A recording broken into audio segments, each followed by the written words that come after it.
listening to the Nerdy Reads podcast, a hipster goblin media production.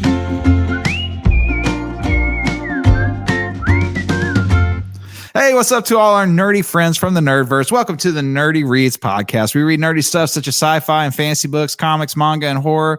We also discuss all other nerd things from around the globe. And today we are continuing our October tradition at the Nerdy Reads podcast where we cover a guest favorite Goosebump book. And today is Night of the Living Dummy. We'll also have some Halloween-themed beverages in the New Stuff Cafe. There's a nerdy news and a lot of fun along the way. I am one of your hosts, Justin, and creeping in from the shadows is the one, the only, the master of frightful facts and eerie insights, Robert. Well, I got to creep in, though. But I'm excited, as always, to be here for another episode of the Nerdy Reads podcast. And listeners, beware. You're not in for a scare, but you might be in for a hug. It's Dylan. Oh, yeah. Gentlemen, it's good to be back after a much-needed little break. I missed you guys. I missed you guys a lot. But today we got an super ultra mega special guest with some luscious locks. And he's also our favorite teacher's favorite teacher. It's Mr. David Kummer. Welcome. So glad to be here with you guys. It's been a couple months now, but keeping up with the pod, of course. I've liked the Goosebumps episodes. This is the first kind of October I've been following you all, so that's been a lot of fun. Oh, man, we appreciate that, dude. It's been a lot of fun. And it was last week when we had Watson on, he said, David Kummer is my favorite teacher. And so, you know, what a nice shout out, man. Watson loves me, bro. And we love Watson. So, you know. He's a big sweetie. He really is. He really is. Robert, you got a question for us today, bro? I do, guys. In honor of horror movies and just October in general, favorite final girl. Do you have it can be a horror movie or novel. Do you have a favorite final girl? I have a feeling me and Robert's answer is going to be the same. Probably. So I'm just going to go ahead and kick it off with Sydney Prescott. What up? I mean, easy. Yeah, we do have the same one. I was going to say Sydney Prescott, but for the sake of being different, I'll go with my second favorite, and that'll be Ripley. Oh, come on, bro. That's my favorite. You can't take my favorite as your second favorite. It's Ripley 100% all day. My bad, man. You want me to go Nancy Thompson? There you go. Nightmare on Elm Street. Yeah, there you go. In there. Yeah, dude. What about you, David? I was trying to figure out her name. So the 2011 movie, The Cabin in the Woods. Oh, that's a good one. I like that. It's kind of I guess there's a guy there too. There's like two of them that, make it to the end. But I like that one. That's a good one. And you're kind of a horror movie, like kind of buff, right? Is that? I've seen a lot of them. I think I've got about like 100 reviews on my website now, like a different 100 movies I've reviewed. Probably close to that. Yeah, we knew that you were our kind of people when we went to your website before you came on here the first time, and we saw that you did lots of reviews for horror movies. We were like, yeah, dude, we got to get this dude in. Yeah, I've been slacking this October, but there's a nice big backlog on there. So and continue our series as we're talking through Goosebump books and we go back down memory lane. So give us just a minute. We're going to talk about David's favorite Goosebump book, or one of them anyway, the classic Night of the Living Dummy, here in just a minute.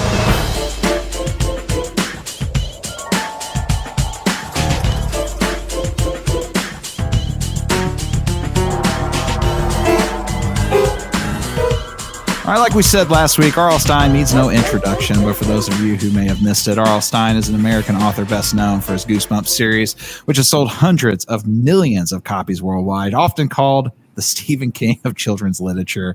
Stine has been scaring young readers for decades with his spooky tales of haunted houses, creepy dolls, and supernatural creatures. Born in 1943 in Ohio, he started his career writing humor, but found massive success in the horror genre. Stine's books have been adapted into TV shows, movies, and comics, making him a beloved figure in both children's and horror literature.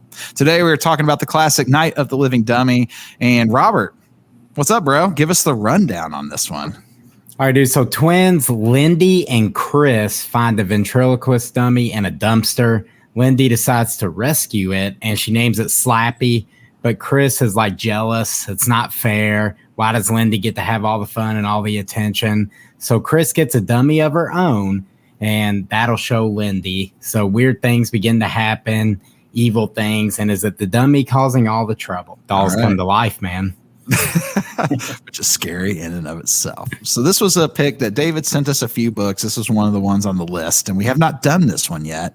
And so I wanted to ask David, give us the rundown on this story behind it. What makes this one of your favorite Goosebumps books, man? So the sort of the background is like it's one of a handful that I read when I was a kid. Like I think almost all of us have like a few Goosebumps books that we've read. But then the other cool thing about this book, and then like some of the other Goosebumps stories, is that so I've got a lot of younger siblings, and there was a stretch where the 90s TV show series was on Netflix. And so this was one episode that like my brothers would watch and were like super into. And so that was kind of cool to like have read the book and then see them sort of like experience like the Goosebump fever as well. Like which they didn't read the books, unfortunately. I tried to. I was like, hey, you guys should read the novels. And they were like, yeah, okay. But no, I mean, this one has just always felt very iconic to me. In terms of, I know it came out after Chucky, but I feel like it influenced Chucky a little bit. And then you've got, all the creepy dolls that came after it. It felt very, in that sense, it felt very iconic.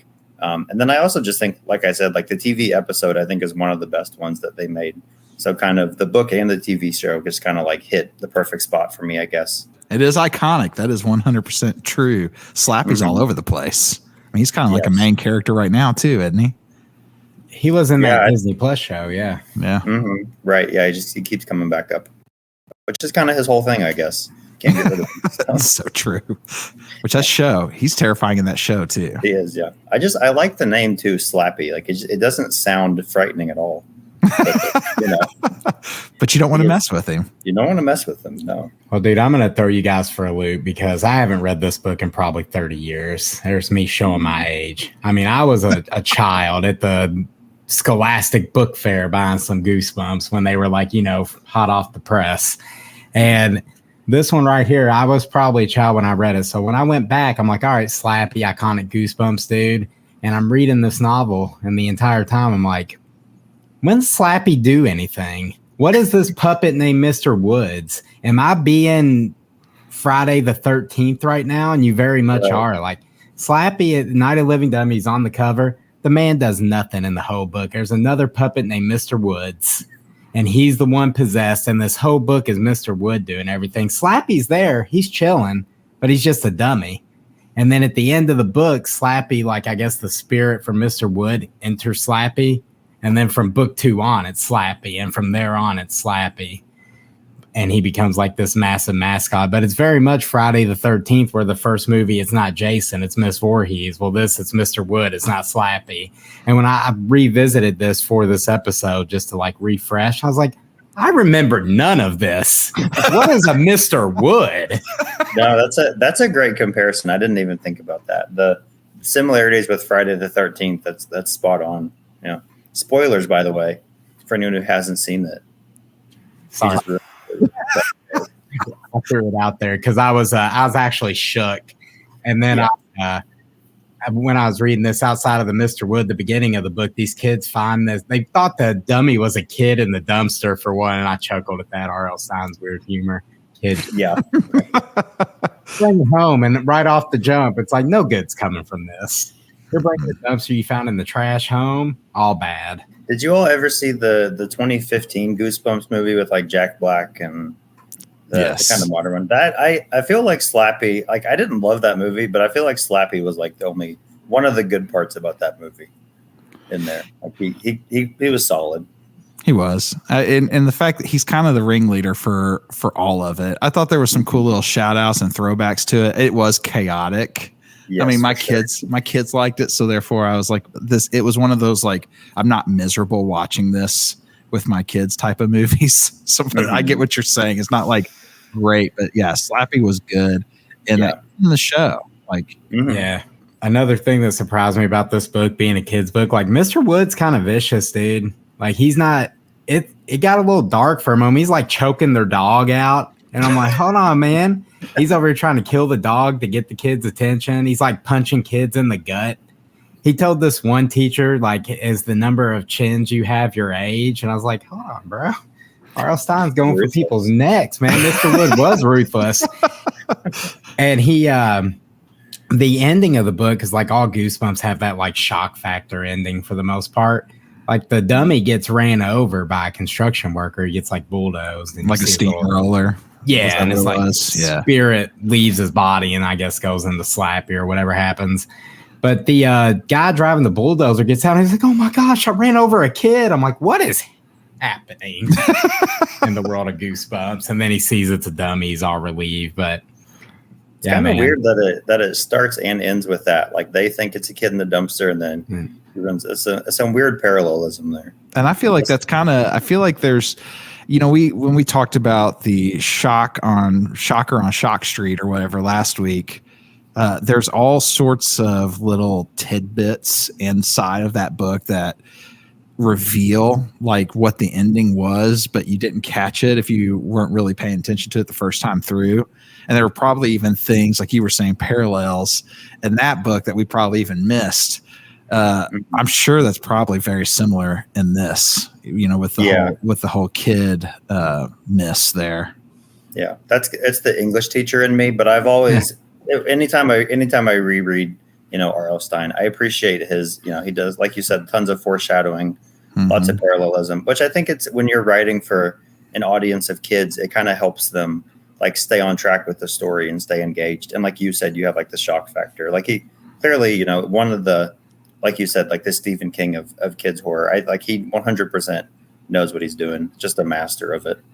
Yeah, it's a nice nod in this book. He even name drops Stephen King, like the mom's in the room reading. He's like, oh, she's reading a Stephen King book.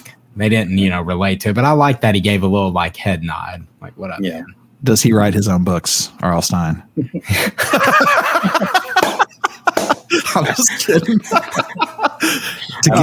To get that reference, you have to go back to the last time we had David Kummer on the show. Right. I feel like I don't remember the 2015 movie well enough, but I feel like that's like a plot point in that movie or something. I'll have to revisit that movie. It's probably been 2015 since I know. I wonder if I watch that now, like, is it going to be better than I remember, worse than I remember? You never know with those movies. I mean, that came out when I was in early high school. So like watching that with my siblings, like it's crazy that you just said that. Yeah, it really is, dude. It just blew I'm an old man Robert over here, dude. Go ahead. Dude. Well, I was going to say Jack Black as R.L. Stine is just kind of a weird. I feel like Jack Black finds himself in these weird castings. Like he's Steve in Minecraft, which doesn't. I know people are hating on that, but it doesn't make a ton of sense, right?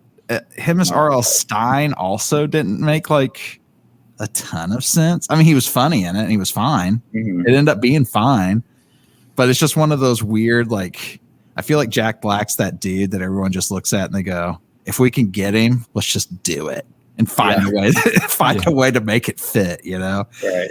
But yeah, sorry. Gotta be a busy guy. Gotta be. I love him. Jack Black in Star Wars with Lizzo. Good. That good happened? What, yeah, it was in Mandalorian season 3. Wow. Dude, wow. I must have fallen asleep. I haven't seen Mandalorian season 3, so there you go. Okay, there. It's probably a good thing. Just stop after 3. It just goes downhill.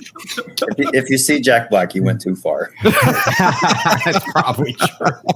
He was great in the Mario movie. 100%.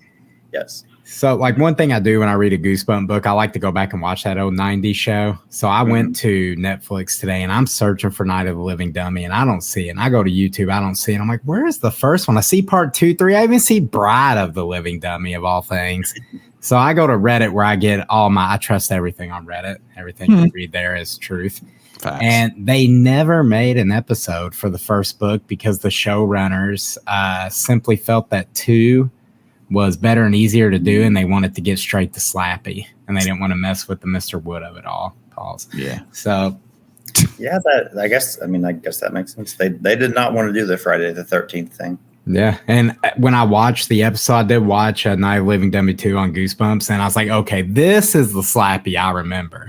Yeah. I don't remember any of this Mr. Woods nonsense. I do remember this. I remember the little girl breaking her dad's guitar, and Because Slappy's like holding it over his head, about to beat him in with it. I remember that, but I remember none of this book, so I was happy I revisited it. Good stuff. Yeah, I want to shout out Carol Schneider, the narrator for the audiobook. I went on Hoopla, downloaded the audiobook and listened to it. Her voice when she did the puppets was nightmare fuel. So if you're still out there narrating, Carol Schneider, good job. That's awesome. Love audiobooks. Good narrators. So I was going to mention, because the weird thing with this, because so when I looked up the books, I remembered it being like, I forgot that it was like a ventriloquist, right? Like a ventriloquist doll, which is such a specific type of like creepy doll feel. Like, it's different than like Chucky or different than Annabelle. It's like very specifically ventriloquist. But it reminds me, this can be my horror movie recommendation for this time. There's a 2007 movie called Dead Silence that is about it's about a lot of stuff. It's very weird. I don't know if I would say it's amazing, but it has one of the creepiest scenes with ventriloquist dolls, lots of them. And it's a nice, like oldish, like not brand new horror movie if you want to dig into that. It's called Dead Silence. It's actually directed by the same guy who did the Conjuring movies as well. Oh, so James Wan? Yeah, it was James Wan pre-Conjuring, playing around with some creepy. Oh, dude, this little picture I Googled of it is nightmare fuel right off the bat. All right. Yeah, it's kind of slow, but when it gets to the end, it gets horrifying. Like the end was enough. I don't remember what I rated it as, but the end was enough to bump it up a few spots. Nice. When a horror movie knows how to end, that's always something. Mm-hmm. So many good ones. My bad, dude. I thought I hit mute. I'm on this Dead Silence train now. I'm interested. The mechanical keyboard. All right, friends, let's go to wrap it up for Goosebumps today. We're going to go into the New Stuff Cafe. I think we have an interesting Fanta flavor of soda to try, and we're going to hear some pretty like late breaking. You're going to hear it here first on Nerd Reads Podcast News about David Kummer and what he has coming up. So give us just a moment. We'll be right back.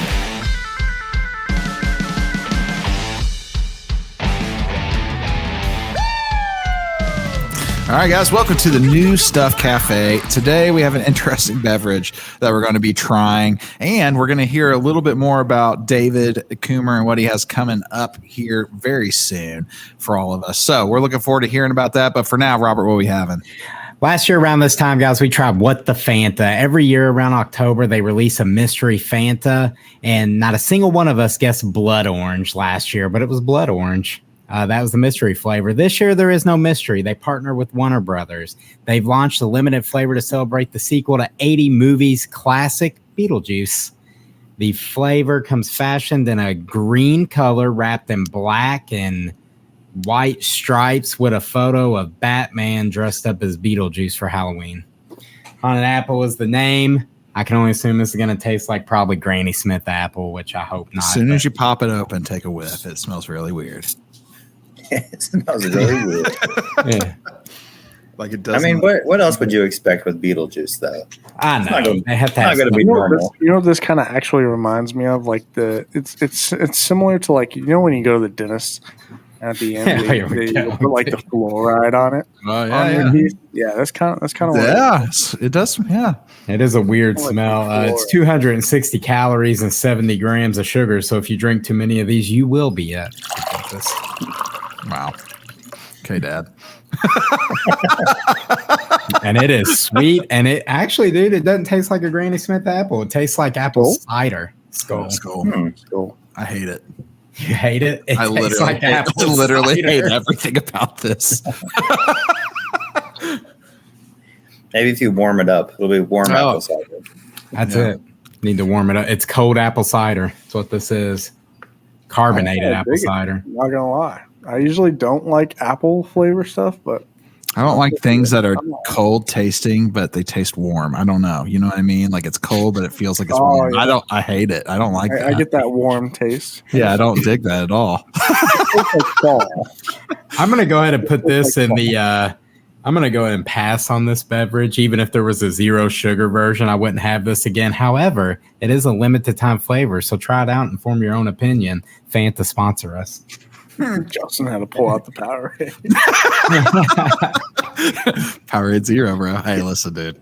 That's the best one. It isn't it though? Thank you. Mhm. I agree. Grape's okay too.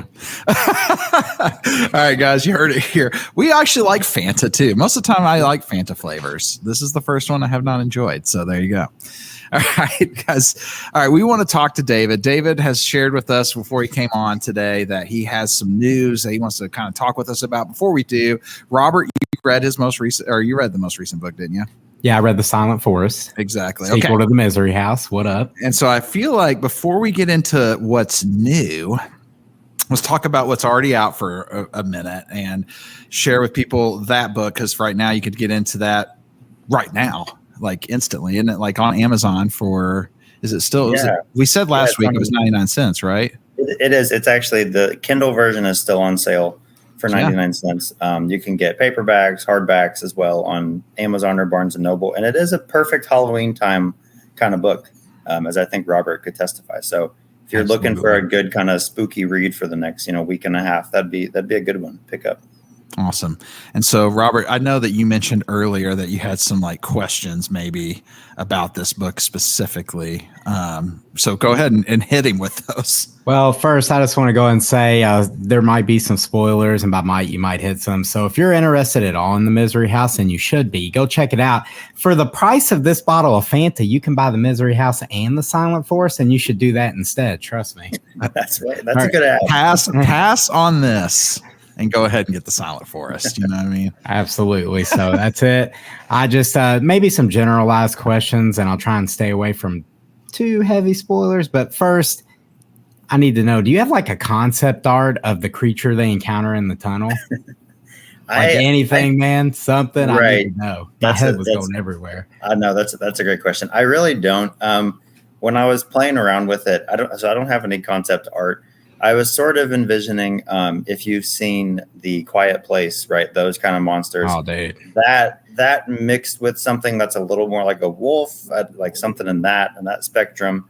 But no, concept art it would be a good thing to have just to kind of show around. Word. Yeah, that monster was terrifying. I loved it. I love that whole scene in the tunnel. Good stuff.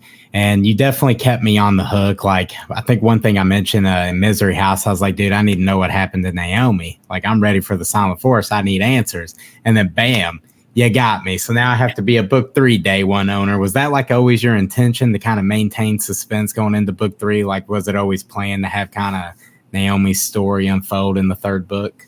Yeah. So like you said, there's this overarching mystery with Naomi, who's the mom, about like she's been in the house before. She had some pretty intense experiences there. So there's this question through the first 2 books about like, okay, what actually happened to her, like play by play, because you get a little bit of like teaser information, but nothing for real. So that has literally, since I started the trilogy, that's been my plan. If you're someone who's watched Lord of the Rings, right, the 3rd movie opens with a little scene with like Smeagol before he becomes Gollum, and he's like fishing with his brother cousin person, kind of like a segue into the 3rd book. So that is literally what I'm going to do with book 3. The first 2 chapters open and it's flashback Naomi in the house, and all that is answered. And that kind of leads me into the title of the 3rd book, which I'll go ahead and reveal that, and we can keep talking about The Silent Forest. Sure. But I haven't put this out anywhere, but the 3rd book is going to be called The Empty Room. And that is directly related to what kind of happens to her in the house. And so as you might guess, a lot of book 3 is going to happen in the house. We're going to get all up in there and find out a lot of answers and see a lot of other creepy stuff going on in there. I've got some other terrifying images playing around in my brain that are going to make their way, including the empty room. Dude, I'm definitely excited. I'm going to be here day one. I really enjoyed The Misery House, and typically I'm that dude when I get hooked on a series, like book 1 is almost always my favorite, but I actually feel like even though I rated book 1 5 stars, I enjoyed book 2 more. And I don't know if it's because I already had this attachment to the characters, but the growth in book 2, it was just strong, everything going on. I felt more invested, and I loved the way the story progressed. And again, the creature in that tunnel scene I mentioned was so far my favorite scene out of both books. Did you have like any unexpected plot twist or character developments emerge while writing the second book that you didn't intend on? Like it just organically happened. You're like, oh, I kind of want to play around with this and see where it goes. Yeah, that's a really good question. So the stuff that happens with Malachi, which I won't give away, that I did not have that planned when I went into writing the third book. So that was a little bit of a switch up. There's a lot of stuff that's going to happen with Jeremy, and that's going to happen with Kaya and Allison that I sort of like planted the seeds for in this book. And that's all kind of new stuff going on as well. So there's a lot of changes that I made while writing book 2 that you won't really get to like fully see how it develops until book 3. But yes, there's a lot going on. And like you said, that the whole tunnel scene in general was not really in the plan for book 3. Where they end up going after the tunnel, once they're like actually in the house, kind of that scene I had planned out like way long ago. But everything everything that happens on the way was sort of an extra thing as I was going, just organically happened. I was like, something needs to happen here. And so I just came up with the creepy monster guy and everything that comes with that. Have you seen the movie The Good Son by chance? Macaulay Culkin, real old movie. It's been a while. I'm pretty sure I have. Yes. He's like, he comes in, he's always like, yeah, I'm the good guy. But then he's like over here trying to murder the actual son in the family. I got those vibes. Is his name pronounced Reese? So this is always the question. So like 80% of people say Reese. Me and the real readers say Rise. Rise. All right, man. There you go. You fix it. I'm the worst. So that's why I ask questions. You're in the majority here. It doesn't matter. But yeah, he's such a fun character. I'm so glad and like in book 2, Silent Forest, you get a lot more screen time or whatever with him. And so that's been a lot of fun to play around with, is his whole character and dynamic and how he kind of fits into the family. Because you have the core family of 4, and then you have him almost like an adopted like foster kid. And so the stuff that goes on with him was a lot of fun to play around with him and Naomi and him and Nate and him and Kaya and just his interaction with everybody. Yeah, I really enjoyed the chapters with him and Nate a lot. I liked how the relationship started in the book and where it progressed to by the end. And there's a lot of questions surrounding him. So I assume we get his full story in the closing book as well. Yeah, I think book 1 and book 2 were both around like a little over 200 pages. Book three might be a little bit chunky because I've got a lot of stuff to dig into. But I'm excited for it because I do want to make sure that I give him, since this is the end of the series, end of the trilogy, I want to give him enough time to really get into his whole character. Heck yeah. I have one more for you. And, obviously you can just pass on this if you want to. And we don't have to really go into what this even means for people who haven't read the book, because obviously I highly recommend everyone check out The Misery House and the Silent Forest. Have we met S.H. in book 1 or 2? And I'm just curious if we have or haven't. Is there like a nod or somewhere hidden for like really observant readers? Because I'm not that dude. Like, unless I'm doing a buddy read with my friends or we're doing a book club, and I don't really annotate or keep notes unless I'm like having to go in depth with something. So when that happened at a certain point in this book, I was like, so I started racking my brain and trying to go back through, like, what do I already know who this is potentially? So I would say yes, he's in book 2. He's not in book 1, not really. I guess he kind of shows up in book 1. There's one scene. Book 2, he's in it and he is named pretty early on. Okay. And then he has the only sort of hint that I'll give you, or not really a hint because you wouldn't know the answer, but him and Rice, their backstories are pretty intricately linked. So when you find out sort of what's going on with the young boy, you're also going to see what's going on with SH and where this is all coming from. Awesome. I appreciate it, man. I really enjoyed book 2. Do we have a release date for book 3? It looks so it is going to come out in like mid 2025, like probably June. I've traditionally released these in the summer, so it's going to be June or July of 2025. And the reason why it's not coming out sooner is because of the sort of exclusive sneak peek news that I have for you all. whenever you're ready for it. And that's about a different project that's actually coming out before this one comes out. Okay. Well, let me go ahead and get this ready for the screen share here so everybody can see this. Are you ready? Yes, I'm so excited. Okay. I love this cover. Here we go. So, backstory on the band. This is going to come out early in 2025. And what happened was my wife and I took a trip to New River Gorge in West Virginia about like July or August before the school year started. And so while we were there, I was like, oh, well, this just seems like a really cool place to sort of set a book at. And so this book there's a lot going on. It's a little bit of romance. It's a little bit of mystery, a little bit of thriller. But basically, it follows a cover band who is touring through Appalachia, and some absolutely crazy stuff starts happening. And the tagline for it is I'll read you just the very end of the blurb here. And it says, I never thought in Oakville we'd run into a psychopath, and I never dreamed we'd bring one of our own. And so this was a book that I literally got distracted from book 3, like the empty room, and wrote an entirely different book. And so this will come out pretty early in 2025. The first draft is done. It's with some of my beta readers right now. Watson actually knows a little bit about it. He gave me since he's in a band, he gave me some tips and feedback and things I could do to make it a little more realistic. Cool. So I am super stoked to kind of get this out there early 2025. And for those of you who are waiting on the empty room, this can be a little thing to satiate you while you wait on all the answers of that trilogy. I'm stoked for this. I like the premise of this. Yeah, it was a lot of fun too. I started it when we were in West Virginia. And so I got to really have like a grounded setting, which was a lot of fun. We went to it was just a little town in West Virginia, right by the big bridge there, the New River Gorge Bridge or whatever it's called, the very iconic one. Mm-hmm. So, lots of fun settings to play around with, lots of creepy stuff. It's kind of got I just blanked on this series. What's the old series that they only made like one season of originally? It's like a creepy small town TV show. Yeah, it was a TV show. Not really sure. Yeah, he gave me creepy small town. Well, I was going to say there's a lot of those. Yeah, no, that's Twin Peaks is what. Okay. It's got a little bit of that with a little more action. Okay, there it was. I don't know why I couldn't think of that, but there you go. The band coming out early next year. Super excited for that. It'd be fun to.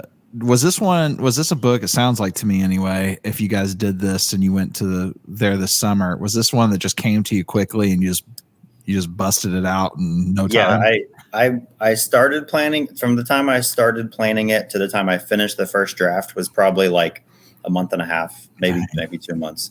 That's really cool. Just absolutely burnt through it. And this is actually the first one that I've written like during the school year while I was teaching full time. So that was also kind of fun to prove to myself that I can be productive during the school year. And I think it turned out really well. So I'm excited about it. Has a really strong narrator voice, a little bit more romance than I usually put into my books. I kind of started writing it for my wife and then it morphed into this. So it's a lot of really fun moving parts go together. Excited for this, man. The cover is really, really cool. And, since you shared this, I think it'd be fun to do a book club on this. And you come on to the show for the last episode of it and we can have the author actually give us the insights, bro. That'd be fun. Yeah, that'd be great. Awesome. I'm hoping, it depends how quickly I can edit it and everything, but I'm hoping January, February, something like that. Definitely spring 2025. Yeah. Love the premise, dude. I think that sounds really, really cool. Yeah. And even as a dude who's played in bands myself, like I love stuff like that anyway. So excited for that. Good stuff, man. Thank you. I appreciate y'all having me on to kind of share that breaking news. Because unless someone comes and visits me like at the farmer's market this weekend, or I have a signing at Barnes and Noble on Saturday. Apart from that, this is the only place that people are going to be able to hear about that for a couple weeks now. So heck yeah. You're Nerdy Reads Late Clip it up and share it ad nauseum.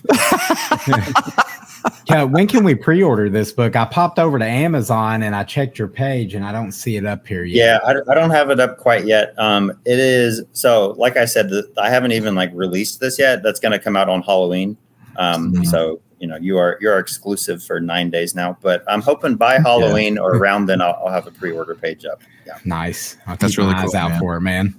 Yeah, looking forward to it, man. Looking forward to it. So is there anything else you got going on? Any place you're going to be at where people can come and find you? So I've got a this Saturday on the 20. Let me make sure my dates are right. On the 26th, I'm at the Barnes and Noble in Louisville, doing a lot of signing there, and then I'm at the New Albany Farmers Market. Is still going on throughout the winter. The hours are from 10 a.m. to noon, so a little bit shorter than normal, but that's going on all winter. And so I'll be there every other week, if not every week, pretty consistently. So yeah, I'm around, and I'll probably have some more events here in the spring and summer once we get back into it. Yeah, that's really, really cool. So just out of curiosity, what was getting the Barnes and Noble signing like? Is that like a difficult process, or is it just call the store manager and say, hey? It was actually a really easy. So it was an easy process once I had the right contact. Getting the right contact was kind of difficult. I had to talk to some people and get stuff worked out. But they've been super fun to work with. I had one signing with them back in the summer, and then this time, since it's Halloween, I'm like, okay, well we should try it again and see how it goes. So super excited for that. And the best thing about them is they actually order. So it's just for the Misery House and the Silent Forest, but they actually order 20 copies of the books straight up, and then I just sell however many I can while I'm there, and then they hold on to the rest of them. So it's kind of like a guaranteed, 40 sales, which is really cool. And then they keep the other signed copies in the store to sell. And it's just that they recently remodeled it. It's over at the Paddock Shops in Louisville. So there's lots of other shopping around there and everything else. So I'm excited for that. They're really nice people. Always willing to support local authors, which is not always true of those kind of big chains. So I really appreciate that about Barnes and Noble. That is really, really cool. Yeah, it is. I didn't know they did that. So that's actually pretty sweet. Yeah, I like that. All right, guys. Well, give us just a few minutes. I think we're going to go and jump into some nerdy news. David, you're going to hang out with us and hear about the latest and greatest things that Dylan is bringing to us. Oh yeah, I gotta have my Dylan news. I don't know what I would do without it. It's really the reason he came to hang out with us today, is to hear from Dylan. So give us just a minute. We'll be right back.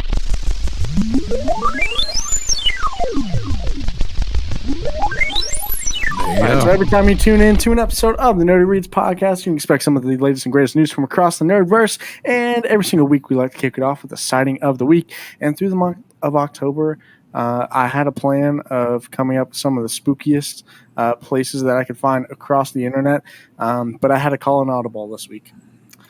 I had to do something a little different because I went on a deep dive on the TikToks and the internet webs, and I discovered something. Have you guys ever heard of the SCP Foundation? Can't say that I have, brother. No. All right. This might be one of the coolest things I've ever discovered. So, the SCP Foundation. SCP stands for Secure, Contain, Protect. And the SCP Foundation is very much similar to basically the Men in Black. So, essentially, what they do, they're a foundation that is meant to secure, contain, and protect the world from certain anomalies that happen in the world. So basically, if there's any sort of each one of these anomalies are classified as SCP and then whatever number it's given. I'm afraid to show pictures because some of it does get a little creepy, and we like to stay a little family friendly. So I don't know if I want to share a lot of these pictures, but so the cool thing about it is at first I couldn't figure out if this was real. I couldn't figure out if this was a legit thing. Unfortunately, after doing a lot of digging, it is not real. It is fictional, but it is still, bear with me here, it is still really cool. It is still really cool because basically this originated in 2007, I believe, on a paranormal form of 4chan. And basically, the whole idea is you create your own character or create like this entire lore backstory of these certain anomaly characters that are created, and then you give them like a name or like a like a code like SCP-173 or whatever, and it's basically like a creepy. It can be a good thing, it could be a bad thing. There's one that's literally called the Tickle Monster, which is just a giant blob that sends certain neurological signals of euphoria to your brain or something like that. And then is our sighting of the week Dungeons and Dragons role playing characters? I feel like we're just hearing that sighting of the week is Dungeons and Dragons Ghosties version or something. Sort of, yeah. Here, look at this. I'm gonna see. Hopefully, it doesn't blow up my computer, but I'm gonna try to pull up the website for you guys just to kind of see how legit this is. I'm looking at the website, bro. Oh, you are looking at the website right now? I am. I got to pull it up right here. All right, look at this. SCP-8147 World Builder. Okay. And then, but basically, like I said, you can, if you scroll all the way down here, there's like a create your character button. And I think, an ad popped up. Okay. But basically, yeah, I'm pretty sure from what I can understand of it, you can create your own character with like its own lore and backstory. And there's like security footage of these characters that they've made and like whole story. Like it's actually like very elaborate. It's actually really cool. I highly recommend, if you have not already, go do a deep dive. We just lost Robert. Oh. Bye, Robert. Bye, Robert. I think the Tickle Monster got him. Yeah, that's it. I love how much buildup there was for this. And you're like, dude, this is awesome. This is the coolest thing ever. And then we find out, but it's not real. Dude, it's still pretty cool, in my opinion. I think it's still pretty cool. David, do you ever play D&D? I have not. It's a question that I get a lot, as you might ask, or as you might feel. Yeah, it's haven't done it yet. I'm sure it'll happen one day. It can only run for so long before it catches me. This is the SCP Tickle Monster. I forget its number. SCP-999 Tickle Monster. It's kind of like a melted Pikachu. Kinda. Yeah. Tickles you and so shocks you. I mean, Dylan, are you creating a character on this? Is that what I'm hearing from you? I mean, I wouldn't be opposed to it. Okay, so the how I found this out, I don't remember the number. I thought I wrote it down, but I don't think I did. But basically, how I found this out was on TikTok. I saw the one that was talking about, and apparently it's like an app that you download, and it's like SCP. The code for it is like SCP-1473, I want to say, or something like that. And apparently, you can actually, it has like an app attached to it. Let me see if that one's it. I think it is. Yeah, 1473, and it's literally like this wolf character or something that pops up on like. It's like a skeleton wolf character thing or something. And it like pops up on in this app. And apparently if you download it and you like it'll, I don't know if it has like some sort of audio or something, but paranormal things apparently will start to happen if you download the app. Obviously, like I said, it's probably fake, but hey, you know. I mean, I feel like you need to report on this though. Like, yeah. You gotta get that app and see what happens in your house. Robert, there's been a lot that's happened since you've been gone.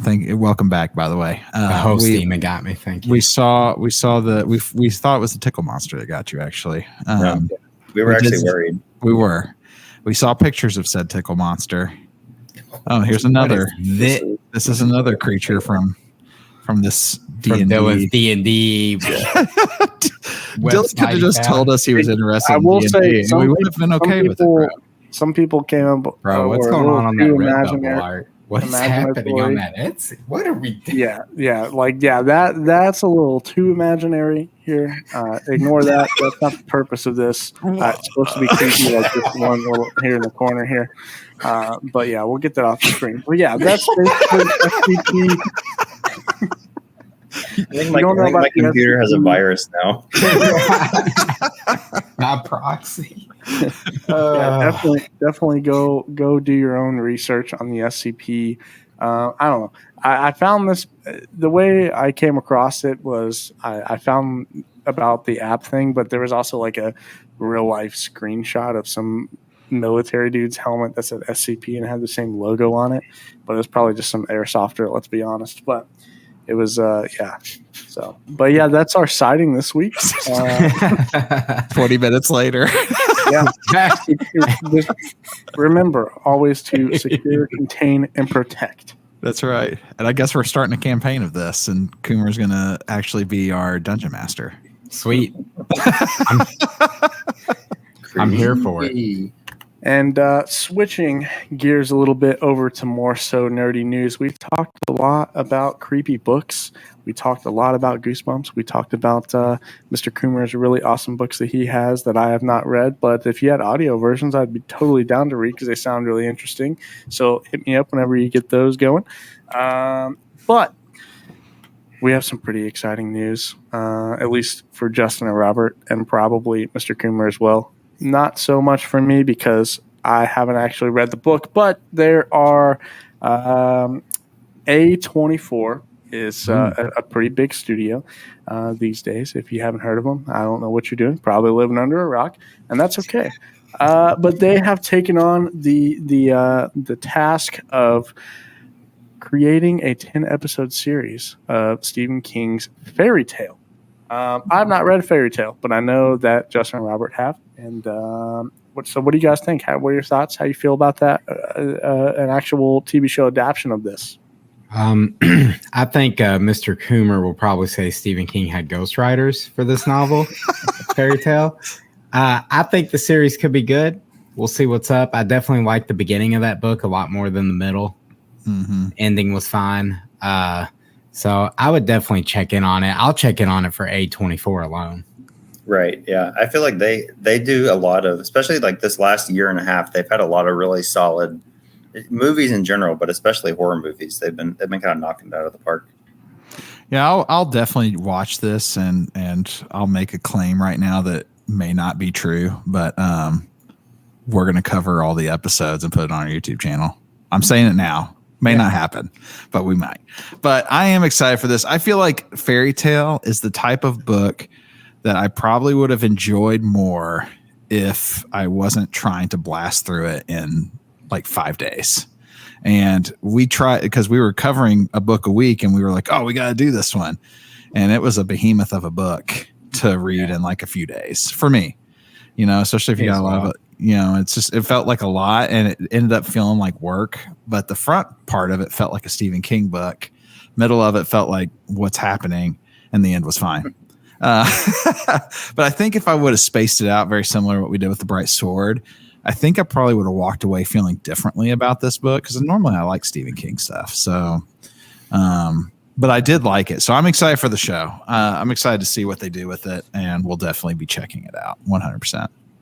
Yeah, to echo what Justin said, it was tough trying to read like 600 some odd pages in 5 days and then getting ready to write a whole, review on it and discuss it. And when you fly through a book that way, you kind of lose a lot of the little stuff. Yeah. So I'm interested in the TV show for sure. It was really a cool, unique setting. They're making, I remembered that I've seen this coming out. There's a movie A24 is making at the end of this year called Y2K. That I think could be pretty decent. It's basically like it's a little bit like it says a gory, campy, revisionist throwback. Got a little bit of like Thriller vibes, but it's basically like a robot uprising on Y2K. So kind of dude. Yeah, right. that type of thing, and it's got a lot of actors I recognize. So that's one to maybe look out for.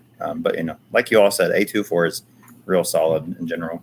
Yeah, and the Y2K looks interesting, and then they have coming like soon, like I think 2 weeks, 3 weeks soon, is Hugh Grant's new movie from A24, Heretic, where it's like the missionaries go to his house and knock on the door, and then it's like all downhill from there. If you haven't seen the trailer for that movie, go check it out. It's wild. That's one I'll be at the theater for.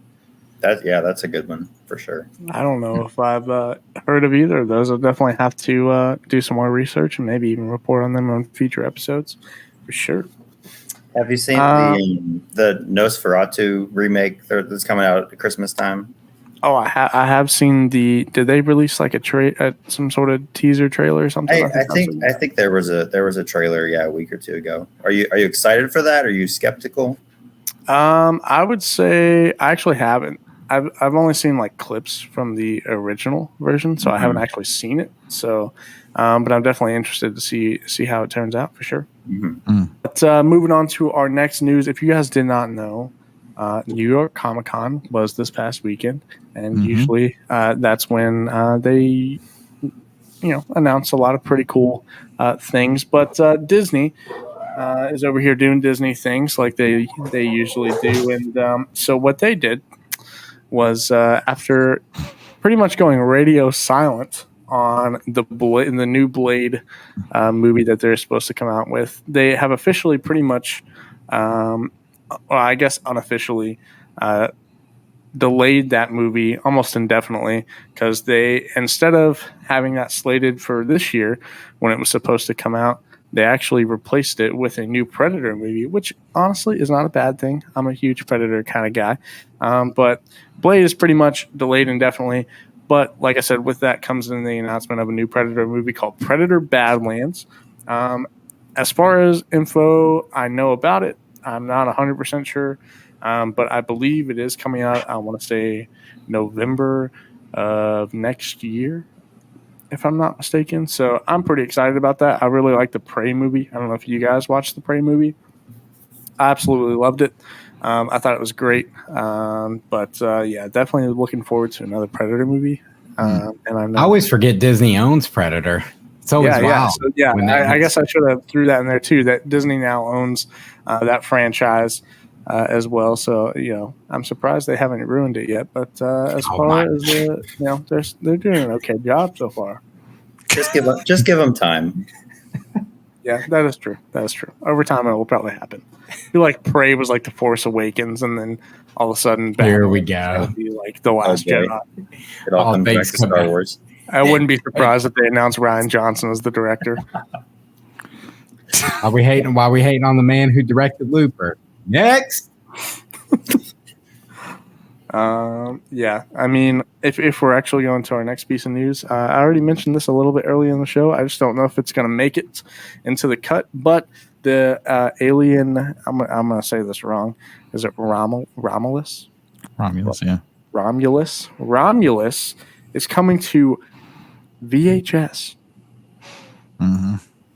VHS. Justin, Robert, that's more your time. Wow. Okay. It actually is, but that hurts. I mean, it's true. I actually looked into this too when you said that, and I saw it's the first VHS tape by any company to release one in 18 years. Wow. Well, it's funny to see how VHS is becoming trendy to watch movies on VHS, and I don't get it because the quality of these movies are just, I mean, it's just not the same. I mean, I don't know. I understand why people listen to records. Okay. It has that record feel to it, VHS just, it's just, know why, bro? I got you. It's cool. Go ahead. It's because it was like the thing when we were growing up. It was just a modern thing, and now it's retro, and everything retro eventually becomes cool. That's just how old we are. We've come full circle. Yeah. To things we had as kids is now what kids consider, oh, look at this old timey thing. How neat. Yeah. That's where we're at. Yeah. So but I mean, go ahead. Like you said, with records, the whole thing is like, people say, oh, it sounds better when you listen to it on vinyl. I don't think I've ever heard anybody say that about VHS. Never. And you never will. I feel like you never will. Because nothing looks better on VHS. Like even old movies today, like take Skinamarink as an example. It films it in an old school style. And so they do that. It's a choice. It's an art choice. But yet it's still with some modern like flair to it that we've come to expect. It's like when people remake video games and it feels like what you remember playing. When you watch VHS movies, it does not feel like you remember watching. Like, so if you watch Tombstone on VHS, it's not what you think it is. It's like when you watch the enhanced HD versions, that's what you remember watching. That's what you think. It's like your mind does some things. VHS just sucks. I don't understand it. And you got to rewind the tape. And you got to rewind. Man, good luck finding a TV that you can even hook a VCR up to these days, man. Bro, they got modern VCRs now. Oh, wow. Really? I didn't know People this. are remaking the VCR now. Wow. For all the people who go out and bargain bin shop for VHS tapes to buy Big and all the other alien movies. And yeah. I feel like watching them on those old CRTV would be part of the draw. Like if you want to go retro, why are we going halfway with modern VCRs? You need that TV that's like got terrible, quality, but weighs 150 pounds that you need your buddy to help lug into the next room. Yeah. The top two places I think I could find a VHS TV, good VHS setup would be probably my grandma's house and then probably Robert's house. Wow. Thanks. Old man Jenkins. That is a problem. Like my mom brought my old Nintendo Wii from her basement. And I guess the Wii to me is not that old, but that thing's like 20 years old now. And my mom brings that from her basement because I wanted my kids to play Wii Sports before the Nintendo Switch did it. So she brings my old Wii and these games over. And I'm real excited to show them to my kids. I can't hook it up to my TV. All right, boys. I just looked this up. You guys remember back in the day the old TV VCR combos? People who had that, it was a big deal. That was like what the folks had. That most people had that in their kitchen, and we all thought like they were rich because they had TVs in the kitchen. If you want one of these vintage, old school, on eBay, $149.99. That's actually lower than I expected. You can get one on Amazon right now. It's the Magnavox MC13 eTube MG 13-inch TV VCR combo for $400. Have you all seen the movie? This will come back to VHS. Have you seen the movie Kangaroo Jack? Yes. Yes. So we used to have a TV when I was a kid, and for whatever reason, we had a VHS of Kangaroo Jack that got stuck. So the only thing you could watch on that TV was Kangaroo Jack, and it became the Kangaroo Jack TV. Dude, That's it was one of those kind of, like you said, where it's like part of the TV. There is a CRTV that people consider like the gold standard for retro gaming. Like if you're into retro gaming big time, you need this TV. It's like a Sony PVM 14M. I Googled it just to see what these things are going for. Here's one for $1,000. Buy it now. Here's one for $600. Here's one with some bids on it up to $350. And the TV's 14 inches. So for all of us who had those tube TVs that we couldn't get rid of, and we sat them down at the end of our driveway for the trash people to keep avoiding for like 2 months before they would finally pick it up, we're all ticked off now. Well, they had to bring extra help to get it into the Dude, that's what happened to us. We had a tube TV, and Maggie's like, we got to get rid of this. I put it at the end of the driveway. It sat out there for like 2 months. They would not take it until one day they were finally like, we're just going to, I guess we're taking it. So it's like a public safety hazard. That's funny. Well, there you go. I guess that's coming back. I'll always have some respect in my heart for VHS because I watched Toby's OG Spider-Man on VHS for almost 18 years. So I like that. There you go. Yeah. Shout out Toby. We grew up on VHS, but it doesn't mean I have to love it. We have better things now, Dylan. Yeah, dude. You can watch Dylan, or you can watch Toby and 4K now. Watch Toby in 4K and dude. No Way Home with bad CGI. You don't go back to a Blockbuster to rent something and get hit with a 50-cent fee because you forgot to rewind the tape, Dylan. Oh my gosh, dude. Better. I do wish Blockbuster came back though. Since we're here, I think something like that would be cool. I know that people try to do it and it always dies, but right. Doesn't it feel like you said, retro stuff coming back? That feels like something that you could make work. Like it just, I don't know why nobody's gotten it to yet. You just have to have popcorn. You got to do all the things. Yeah. That Blockbuster did. All right, guys, we're starting that now. I think it's the digital aspect of where we are. Like, for instance, I wanted to watch Host, right? So I go to my Roku. I search the movie. It gives me 6 options. Yeah. And I think it was $2.99 on Amazon, but then shout out Hoopla, public service, everyone. Library card. Hoopla's a great source you can use. Free. Just get your library card. We don't deserve libraries. Hoopla had Host. So I put the Hoopla app on my Roku and I was able to just watch Host for free. And That's awesome. I don't have to leave my house and drive down the street, pay, whatever thing, and have like a time limit when I need to bring it back. I just turn on, I want to rent a movie, search it on my Roku, boom, there it is. It's in 4K. I don't have to lug a 150-pound TV out the garage to hook a VCR up to. It's good stuff. Yeah, but you don't get the experience of walking into a dirty Blockbuster and that wasn't experience. Drove my car into the bush. Grab the same scoop that 500 other people did that Friday night to scoop your popcorn, and probably some kids touching the butter thing with their hands. And 90s were a wild time, man. Yeah, dude.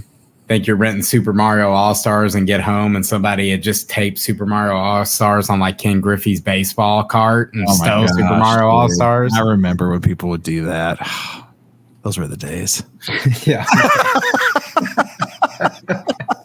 All right, enough reminiscing for the old folk. I think I'm You know what time it is? in history class right now. That's right, dude. That's right. Thanks for coming, Mr. Kummer.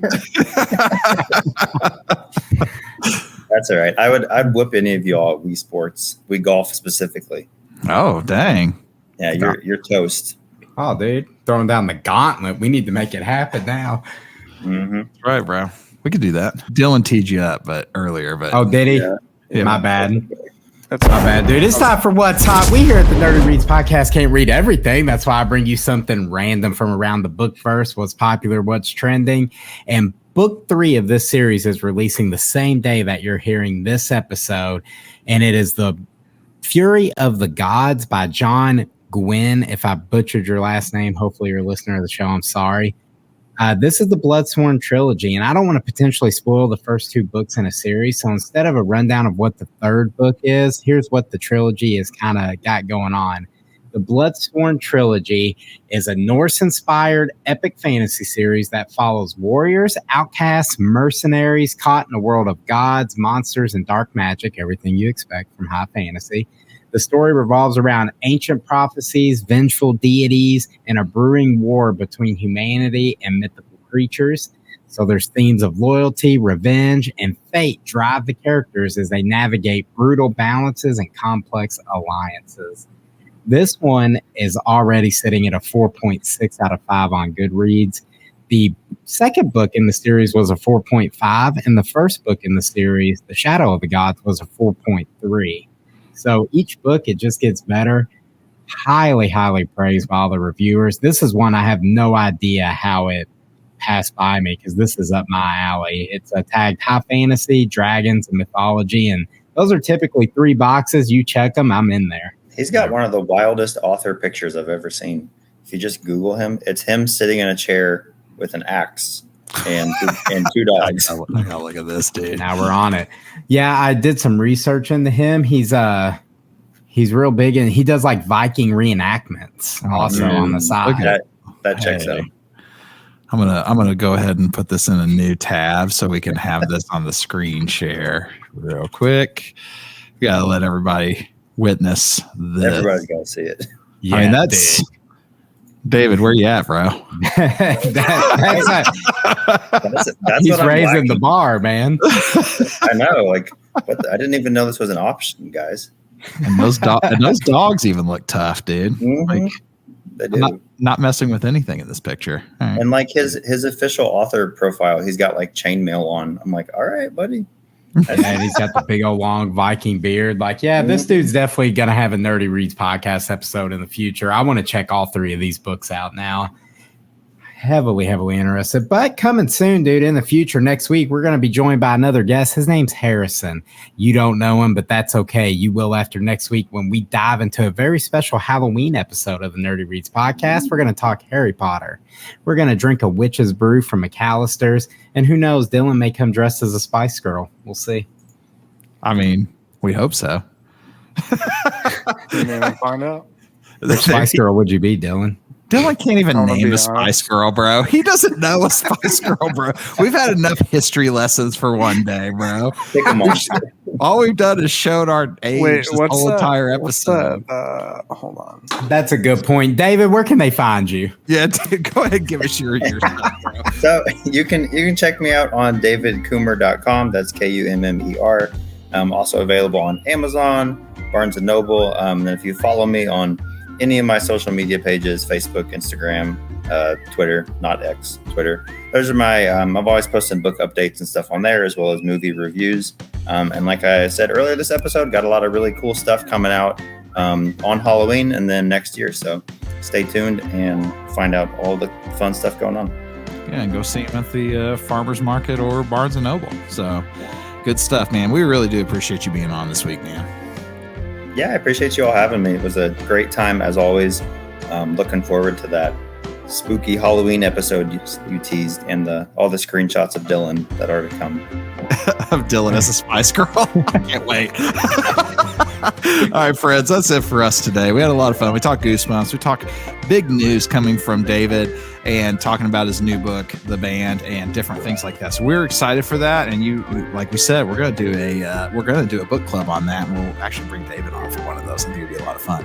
So we're going to do that. We're looking forward to it. We have a lot of things coming up. Like Robert said, we have our Halloween episode, including we got some things that we're wanting to do with the show later on that we're excited about. And we think that you'll be excited about as well. So you're going to want to keep up with that. Robert, where can they find us? You can find us over on Facebook, Instagram, Goodreads, and YouTube at the Nerdy Reads Podcast. Be sure to like and subscribe, guys. That goes a long way to helping us out. And also, while you're over there, check out this episode with links where you can purchase The Misery House and The Silent Forest. Yes, sir. All right. And you guys know we can never end an episode, never will, never should end an episode without some advice from our very own sweet baby Dylan. Hit us, bro. Listen. Beauty fades. Dumb is forever. Thank you. There you okay. No one Mic even drop. No one knew what to say. All right, guys. That's it for us here at the Nerdy Reads Podcast. We enjoy a good story. We believe your story matters. So be good to each other and stay nerdy, our friends. Say bye, everybody. Bye. Bye.